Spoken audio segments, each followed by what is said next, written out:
9/11 का 1 साल का एनिवर्सरी में जो वर्ल्ड ट्रेड सेंटर में जो हादसा हुआ था उसका 1 साल का एनिवर्सरी में बीबीसी लंदन एक स्पेशल प्रोग्राम एयर किए थे। उस दिन दो प्रोग्राम थे। उसमें एक प्रोग्राम का नाम था America and the rest of the world. उसमें दुनिया का कई जगहों से वो कुछ लोगों को सेलेक्ट किया था इंटरव्यू के लिए। उसमें मुझे भी सेलेक्ट किए थे ऑनलाइन में मेरा एक शॉर्ट राइटअप पढ़ के। और वो प्रोग्राम होस्ट किए थे निक गोइंग बोल के, एक लेजेंडरी बीबीसी का होस्ट हैं। वो होस्ट कर रहे थे और वो खुद मेरा आर्टिकल पढ़ के मुझे सेलेक्ट किए। और वो प्रोग्राम के कुछ मिनट पहले फ़ोन पे मेरे से बात हुआ और फ़ोन पे ही इंटरव्यू हो रहा है। और उस दिन बेंगलुरु में रात था, तो रात का 12 बज रहा था। और स्टूडियो में अमेरिका का एक सेनेटर मौजूद थे और यूएन का एक एम्बेसडर भी कैमरा में मौजूद थे। तो ये लोग स्टूडियो में थे और मेरा जैसे कुछ लोगों को सेलेक्ट किया था और मुझे फर्स्ट कैंडिडेट इंटरव्यू के लिए चुना गया था और मेरे से बोला गया था आप ही फर्स्ट हो। तो प्रोग्राम इंट्रोडक्शन होते ही फिर आपसे क्वेश्चन पूछा जाएगा। तो मेरा आर्टिकल का बेस में ही क्वेश्चन पूछा था। आर्टिकल में मैं ये लिखा था कि as a Christian in India I am ashamed of the hypocrisy of the Christians, especially in US and the Britishers।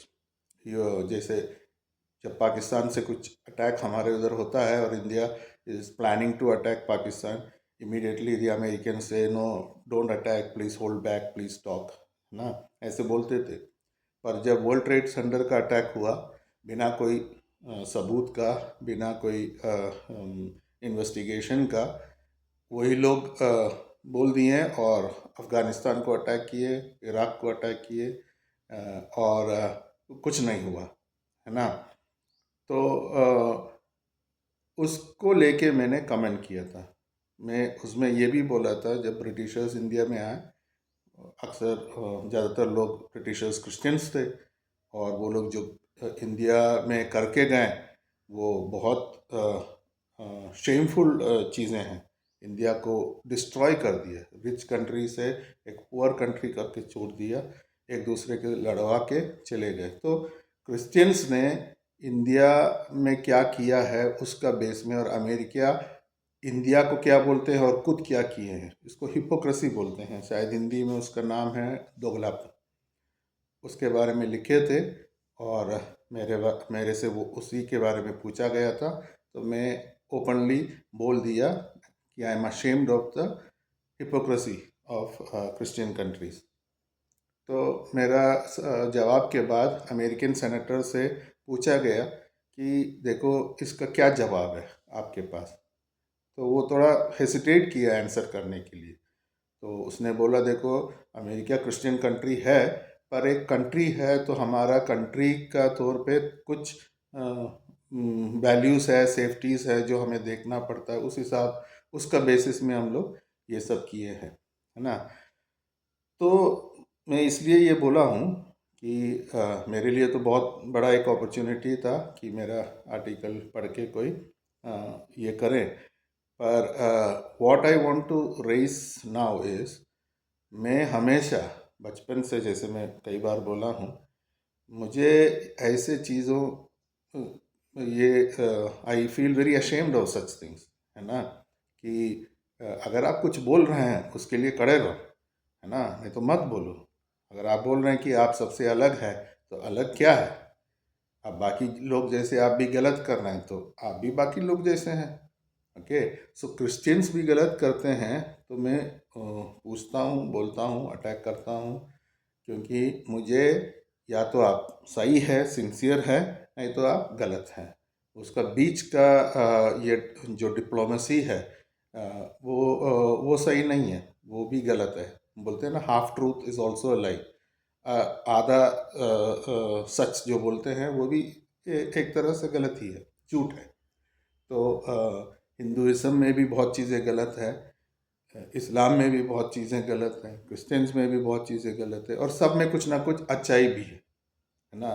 तो अच्छाई को फॉलो करो, और किसी चीज़ में आंख बंद करके इतना ये फॉलो मत करो कि उसका गलत भी आपको सही लगे, है ना। वो चाहे अपना खुद का हो, है ना। If someone points a mistake of mind, I should be willing to accept it. कि ऐसा नहीं है कि मैं परमेश्वर हूँ कि मेरा कोई गलती नहीं होता है, बोलता होता है। तो कोई बोल रहे हैं कि देखो आपने ये गलत किया है, तो अगर आपने सही में किया है तो एक्सेप्ट कर लेना चाहिए। तो वो इंडिविजुअली भी, फैमिली बेसिस भी, रिलीजन में भी, जहाँ भी गलत है तो गलत है, सही है तो सही है। वो बोलने के लिए, वो स्वीकार करने के लिए जो मानसिकता चाहिए, वो मैच्योरिटी होना चाहिए। वो आप में नहीं है तो आप मैच्योर नहीं हो, है ना। आप एक स्ट्रॉन्ग माइंड के ऑनर नहीं हो। तो ये चीज़ मैं खुद में कल्टीवेट किया हूँ, है ना। उसके लिए मुझे भुगतना पड़ा है। ऐसा नहीं है कि इजी है कि सच बोलो तो, है ना, आप बड़े आदमी बन जाएंगे, सच बोलो तो लोग आपसे नफरत करने लगेंगे, दूर रहने लगेंगे, है ना। और मेरा फैमिली में भी बहुत लोग मेरे से बात नहीं करते, सिर्फ इस वजह से कि मैं चर्च नहीं जाता हूँ। और चर्च के खिलाफ मैंने क्वेश्चंस उठाए हैं। अभी 15 साल हो गया, 15 साल में मुझे उसका आंसर भी नहीं मिला है ना।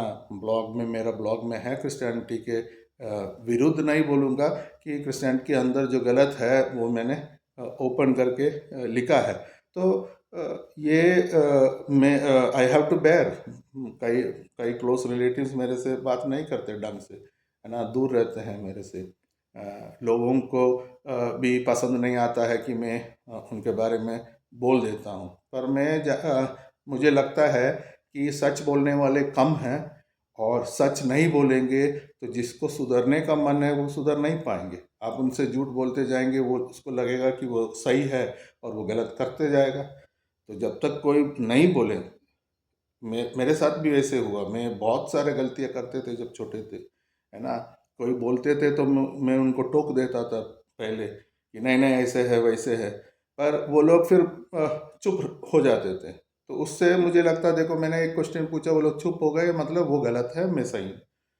पर फिर अभी मैं जब देखता हूँ तो मैं गलत था, वो लोग कोशिश किए, पर उनका मन नहीं था कि मेरे से आगे बोले, तो वो छोड़ के गए, है ना। तो इसलिए मैं और कन्विंस्ड हूँ कि अगर कोई गलत है तो मैं उनका गलत साबित करता हूँ, कि ये सोच के कि शायद कोई और नहीं बोलेंगे। और हम सब जब गलती को कम करके अच्छे को बढ़ाएंगे, जब तक हम नहीं करेंगे ये, तब तक दुनिया गलत करते जाएंगे, है ना। हम सब गलत करते जाएंगे। कोई ना कोई आगे आके बोलना पड़ेगा, एक स्टैंड लेना पड़ेगा, और खुद से स्वीकार करना पड़ेगा। तो I have recorded this to motivate you for that, and also to tell you that I am against every wrong in me and in others and in the world around us. Specially अगर वो गलती religious system में और politics में है, तो मैं बहुत नफरत करता हूँ, क्योंकि उसी वजह से दुनिया इतना खराब है।